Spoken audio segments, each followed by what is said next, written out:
नमस्कार, मी Jyoti Patil, Shrimati Rajmati नेमगोंडा Patil girls high school व junior college Neminath नगर सांगली। आज आपण 12वीचा वाणिज्य संघटन व व्यवस्थापन या पुस्तकातील दुसरा टॉपिक म्हणजे व्यवस्थापनाची कार्ये या विषयावरती चर्चा करणार आहोत।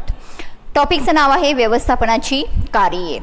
आता बघा, व्यवस्थापन सुरुवातीला जर आपल्याला बघायचं झालं तर व्यवस्थापन या विषयावरती आपण बोलू, पण याचा थोडासा उल्लेख पहिल्या टॉपिकमध्ये झालेला आहे। व्यवस्थापन अगदी थोडक्यात मी तुम्हाला व्यवस्थापनाची व्याख्या सांगते। व्यवस्थापन म्हणजे इतरांकडून काम करून घेण्याची कला म्हणजे व्यवस्थापन।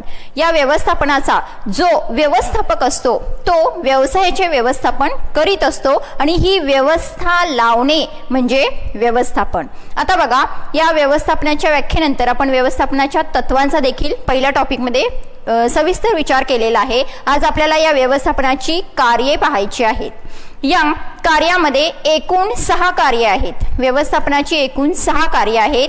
पहिला आहे नियोजन, दुसरा संघटन, तिसरा कर्मचारी नियुक्ती, चौथा निर्देशन, पाचवा समन्वय आणि 6वा नियंत्रण।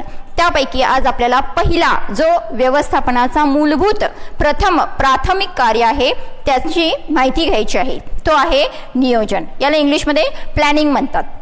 आता बघा, नियोजन या शब्दामध्येच इथं योजना हा शब्द आलेला आहे। म्हणजे काय, अगदी सिंपल सोप्या भाषेत सांगायचं झालं तर नियोजन म्हणजे योजना आखणे किंवा योजना करणे। आता याची व्याख्या, सायंटिफिक व्याख्या जर बघायची झाली तर कुंठज यांनी सांगितलेली व्याख्या आहे, नियोजन म्हणजे कोणते काम कोठे कुणी कसे कधी करावे याची एक आखलेली योजना म्हणजे नियोजन होय। कुंठज यांनी सांगितलेली व्याख्या। मी व्याख्या पुन्हा रिपीट करते। नियोजन म्हणजे व्यवसायामध्ये कुठले काम कुणी कोणते काम कुठे केव्हा कसे करावयाचे याची आखलेली योजना म्हणजे नियोजन होय। आता यामध्ये नियोजनाचे महत्त्व काही मुद्द्यांमध्ये मी तुम्हाला स्पष्ट करून सांगते। या नियोजनाची व्यवसायामधले जे व्यवस्थापन आहे ते व्यवस्थापनाचे सर्वात प्रथम मूलभूत कार्य जर कुठलं असेल तर ते नियोजन आहे। त्या नियोजनामुळे याचं महत्त्व हे वाढत गेलेलं आहे व्यवसायामध्ये। त्याचं महत्त्व पहिला सांगता येईल स्पष्ट उद्दिष्टे। आता बघा, नियोजन आपण ज्यावेळी करत असतो त्यावेळी त्या व्यवसायामध्ये त्याची उद्दिष्टे ही स्पष्ट सांगितलेली असतात आणि याचमुळे व्यवसायाला आपण कोणतं काम करायचं आहे हे क्लिअर होतं।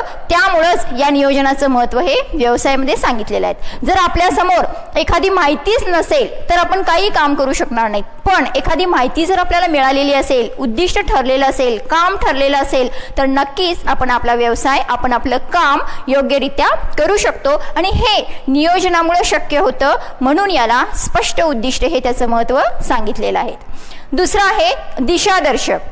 आता बघा, नियोजनाला दिशादर्शक म्हणतात का, तर व्यवसायामध्ये कोणतं काम करायचं आहे याचं दिशा लावण्याचं काम हे नियोजन करत असतं।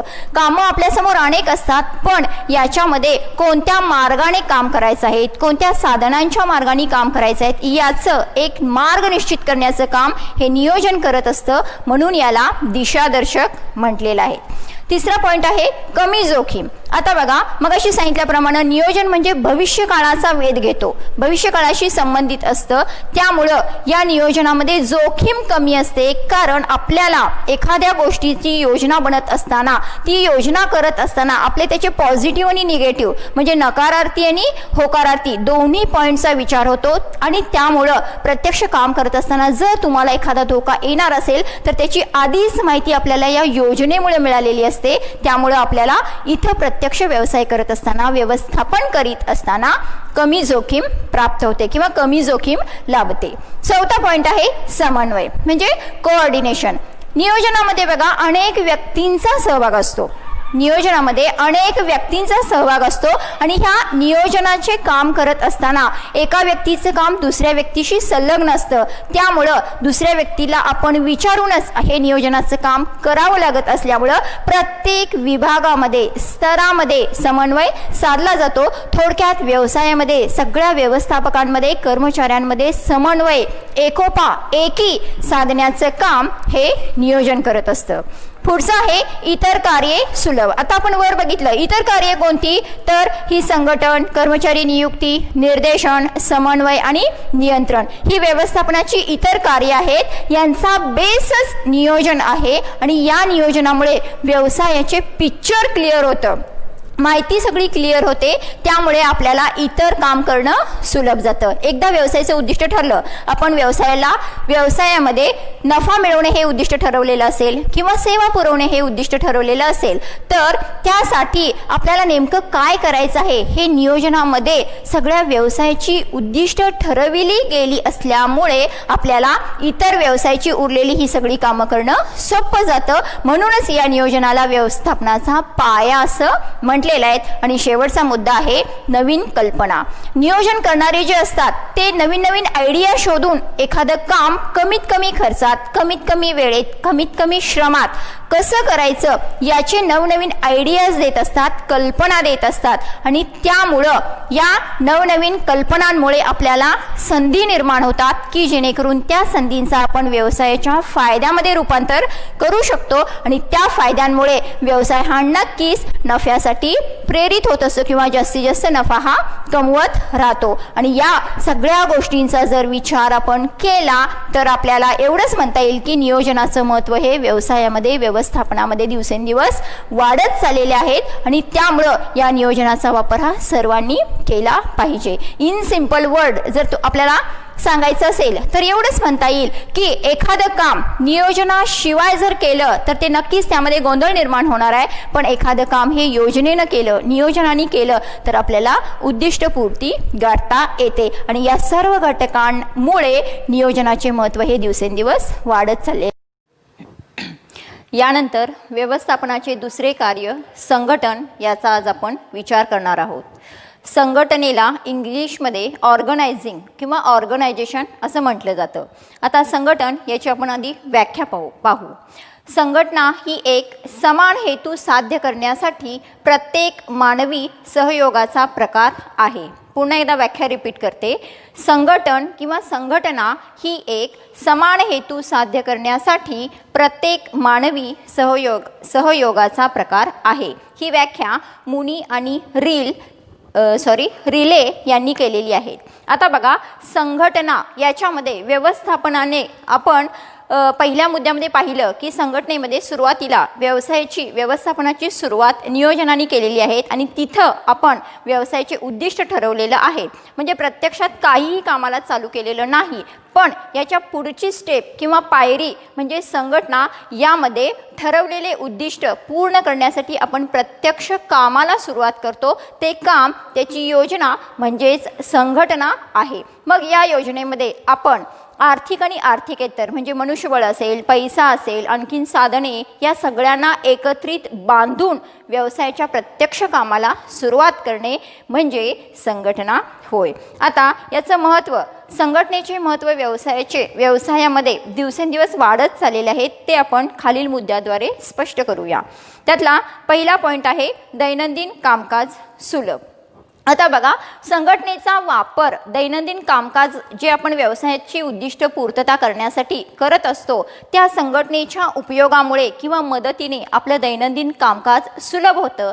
का तर यामध्ये प्रत्यक्ष भौतिक आणि मानवी साधनांची सांगड घातली जाते आणि या सांगडेचा वापर करून व्यवसायाची उद्दिष्टे पूर्ण करण्यासाठी प्रयत्न केला जातो, म्हणजेच आपलं दैनंदिन कामकाज हे सुलभ होतं. दुसरा मुद्दा आहे विशेषीकरण. आता विशेषीकरण म्हणजे काय, तर प्रत्येक मानवामध्ये, कर्मचाऱ्यांमध्ये एक विशेष उपजत ओरिजिनल गुण असतो. तो ओरिजिनल गुण म्हणजेच विशेषीकरण.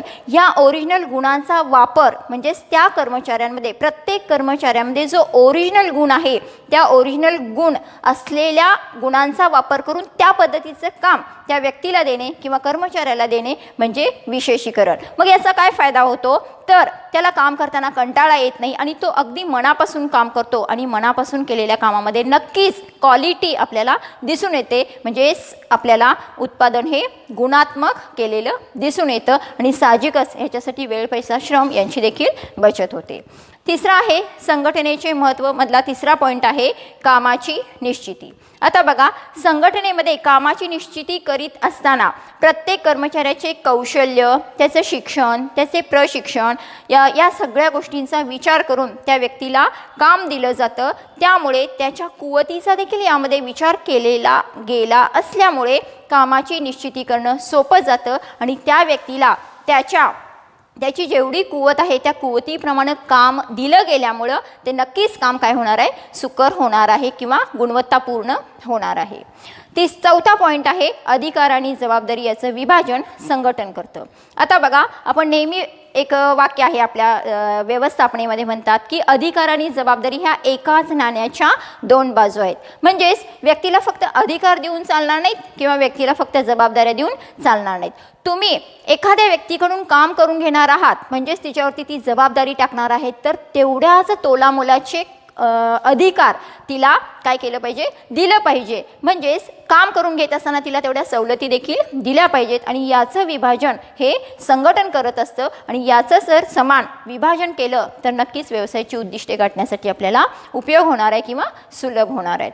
पुढचा आहे संघटनेचा पाचवा मुद्दा आहे समन्वय. समन्वय म्हणजे कोऑर्डिनेशन. आता बघा, व्यवसायाची उद्दिष्टे गाठीत असताना, व्यवसायाची उद्दिष्टे पूर्ण करीत असताना प्रत्येक कर्मचाऱ्याचा अनेक कर्मचाऱ्यांशी संबंध येत असतो. या संबंधामुळे प्रत्येक कर्मचाऱ्यांचे एकमेकांचे रिलेशन हे सदृढ होतात. का? कारण त्यांच्यामध्ये संवाद वाढत जातो आणि त्याच्यामुळे त्यांचे सहसंबंध वाढत जातात आणि ऑब्वियसली त्यांच्यामध्ये समन्वय साधला जातो. पुढचा आहे सहावा पॉईंट आहे सुरक्षिततेची भावना. प्रत्येक कर्मचाऱ्याच्या आवडीचं काम दिलं गेल्यामुळं त्याला ते काम जमतंय, त्याच्या त्या कामामध्ये क्वालिटी दिसून येते आणि आपलं काम चांगलं झाल्यामुळे नक्कीच मालकांकडून देखील त्यांची प्रशंसा होते आणि मालक वर्ग देखील अशा कर्मचाऱ्याला जपणूक करतो, त्याला सुरक्षिततेची भावना प्रदान करतो. म्हणजेच काय, काम करत असताना समजा त्याचा अपघात झाला किंवा त्याला काही इजा झाली तर त्याच्यावरती विमा उतरवणे. का? कारण हा कर्मचारी चांगल्या पद्धतीचं काम करतो, ही एक भावना, हा विचार त्या मालकाच्या मनामध्ये रुजलेला असतो आणि याच जाणीवेमुळे कर्मचारी देखील कामामध्ये जीव ओतून काम करतो आणि थोडक्यात काय, मालक आणि कर्मचारी एकमेकांच्या सुरक्षिततेचा विचार करतात आणि याचा नक्कीच व्यवसायाच्या व्यवस्थापनाला फायदा होतो. आणि आता शेवटचा आपल्याला पॉईंट पाहायचा आहे संघटनेचे महत्त्व, ते म्हणजे नवीन उपक्रमांना वाव. साधारणपणे आता आपण बघितलं, काम करीत असताना त्या कर्मचाऱ्याला तुम्ही अधिकार प्रदान केला तर नक्कीच त्या कर्मचाऱ्याला काय होतं, तर नवीन उपक्रम, त्याच्या इनोव्हेटिव्ह कल्पनांचे स्वागत हे मालक वर्गाकडून केलं जातं आणि या स्वागतामुळे जरी एखादे प्रोजेक्ट कर्मचाऱ्याच्या हातून चुकला तरी देखील मालक त्याला सुरक्षिततेची भावना प्रदान केला असल्यामुळे तो नवीन उपक्रम त्याचा स्वीकारला जातो किंवा त्याच्यामध्ये बदल करून नवीन उपक्रम पुन्हा त्याला तयार करण्यासाठी सहाय्यता केलं जातं. थोडक्यात काय, तर प्रत्येक व्यवसायाच्या व्यवस्थापनामध्ये संघटनेचे महत्त्व हे कामकाज सुलभ करण्यासाठी विशेषीकरण, कामाची निश्चिती, अधिकार व जबाबदारी याचे विभाजन, समन्वय, सुरक्षिततेची भावना, नवीन उपक्रमांना वाव या पॉईंटमुळे दिवसेंदिवस व्यवस्थापनामध्ये संघटनेचे महत्त्व हे दिवसेंदिवस वाढत चाललेले आहेत. संघटना नसेल तर नक्कीच व्यवसायाची उद्दिष्टे आपल्याला गाठता येणार नाहीत. त्यामुळे व्यवसायाची उद्दिष्टे गाठण्यासाठी संघटनेचा वापर हा केला. यानंतर व्यवस्थापनाचे तिसरे कार्य आपण पाहणार आहोत. तिसरे कार्य आहे कर्मचारी व्यवस्थापन. याला इंग्लिशमध्ये स्टाफिंग असं म्हणतात. आता बघा, आपण पहिलं व्यवस्थापनाचं कार्य पाहिलं नियोजन, याच्यामध्ये व्यवसायानं उद्दिष्ट ठरवलं. दुसरं संघटन, याच्यामध्ये व्यवसायाची आर्थिक भौतिक साधनसामग्री एकत्रित केली व कामाला सुरुवात केलं. आणि आता हे तिसरं कार्य आपण पाहणार आहोत ते म्हणजे कर्मचारी व्यवस्थापन. म्हणजे याच्यामध्ये ठरवलेले उद्दिष्ट साधने एकत्रित करून प्रत्यक्षात कामगारांच्या साहाय्यानं आपण कामाला सुरुवात करणार आहोत, ते म्हणजे कर्मचारी व्यवस्थापन. आता यामध्ये कर्मचारी व्यवस्थापन म्हणजेच सुरुवातीला कामाचं स्वरूप लक्षात घेऊन त्याला अनुसरून कर्मचाऱ्याची भरती, बढती, पदोन्नती, त्याला देणारे आपण मोबदला, या सगळ्या गोष्टींचा यामध्ये विचार केला जातो. शिवाय कर्मचारी काम करत असताना जर त्याला ॲक्सिडेंटली त्याचा मृत्यू झाला किंवा त्याचा एखादा अवयव गमावला तर कर्मचारी किंवा त्याची बदली झाली, पदोन्नती झाली तर कर्मचाऱ्याचं जे रिकामं स्थान पडतं तिथं पुन्हा नवीन कर्मचारी भरावं लागतं. याच्यासाठी मालकाकडं कर्मचारी व्यवस्थापन असावं लागतं. थोडक्यात बघा, कर्मचारी व्यवस्थापन म्हणजे एखाद्या कामावरती कर्मचाऱ्याची निवड करणे, त्याला प्रमोशन देणे, बढती देणे, त्याला त्याचा योग्य मोबदला देणे, या सगळ्या गोष्टींचा एकत्रित कर्मचारी व्यवस्थापन म्हणून आपण विचार करतो. आता आपण त्याची व्याख्या पाहूया. कर्मचारी व्यवस्थापनाची व्याख्या. कर्मचारी व्यवस्थापन हे कर्मचाऱ्यांना आणणे, प्रशिक्षण देणे आणि कामाची अनुकूल परिस्थिती टिकवून ठेवणे अशा पूर्णपणे कर्मचाऱ्याशी निगडीत कार्य आहे. पुन्हा एकदा व्याख्या मी रिपीट करते. कर्मचारी व्यवस्थापन हे कर्मचाऱ्यांना आणणे, प्रशिक्षण देणे, त्यांना कामाची अनुकूल परिस्थिती उपलब्ध करून देणे किंवा त्यांच्यासाठी ती परिस्थिती टिकवून ठेवणे अशा सगळी कार्ये ही कर्मचाऱ्याशी निगडीत असतात. त्याला कर्मचारी व्यवस्थापन असं म्हटलेलं आहे. म्हणजे पूर्ण कर्मचारी या घटकावरती या व्यवस्थापनामध्ये कॉन्सन्ट्रेशन केलेलं आहे. आता आपण त्याची कार्ये पाहू. आता कर्मचारी व्यवस्थापनामध्ये नेमकं काय कार्य करायचं आहे तो पहिला मुद्दा आहे मानवी साधनांचा वापर. पहिल्या कार्यामध्ये आपण पाहिलं की व्यवसायामध्ये आपण नियोजन केलं.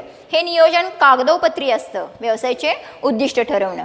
दुसरं कार्य केलं संघटन, म्हणजे हे उद्दिष्ट पूर्ण करण्यासाठी आपण साधनांची जमवाजमव केली. तसं यामध्ये मानवी साधनांचा म्हणजे कर्मचाऱ्याचा प्रत्यक्षात आपण वापर करणार आहेत, म्हणजे कर्मचाऱ्याकडून आपण काम करून घेणार आहोत. त्यासाठी कर्मचाऱ्याला सुरुवातीला आपण व्यवसायाची उद्दिष्टे गाठण्यासाठी त्याला त्याचं कामाचं स्वरूप सांगितलं पाहिजे, त्याला शिक्षण दिलं पाहिजे, प्रशिक्षण दिलं पाहिजे आणि त्याला काम करत असताना कामाची योग्य स्थिती देखील उपलब्ध करून दिली पाहिजेच. म्हणजे इथं आपण मानवी साधनांचा वापर करत असतो. हे करणं म्हणजे कर्मचारी व्यवस्थापन.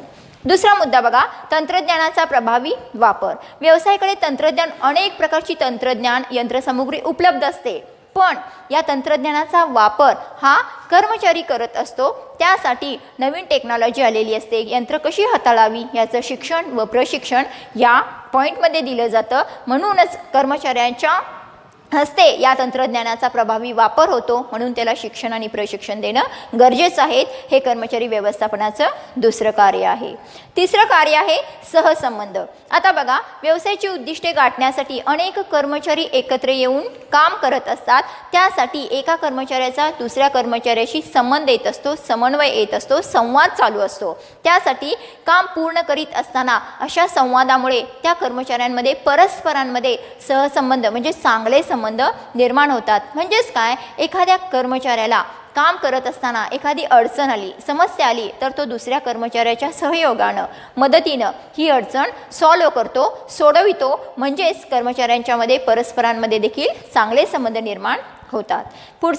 पुढचा पॉईंट आहे कार्यक्षमता वाढते. एखादं नवीन काम आलं तर या कर्मचाऱ्याला मालकांकडून शिक्षण प्रशिक्षण दिलं जातं. त्याच्या विकासासाठी अनेक प्रकारचे प्रयोग केले जातात आणि या प्रयोगातून त्याची कार्यक्षमता वाढण्यास मदत होते. म्हणजे एखादं काम आलं नाही तरी त्याला ते काम करण्यासाठी प्रेरणा दिली जाते, शिक्षण दिलं जातं, प्रशिक्षण दिलं जातं आणि ते प्रशिक्षणाद्वारे त्याला ज्ञान अवगत करून त्याला ते काम करायला लावलं जातं. त्यामुळे साहजिकच त्याच्या हातातून सगळं काम त्याच्या हाताखालून जातं.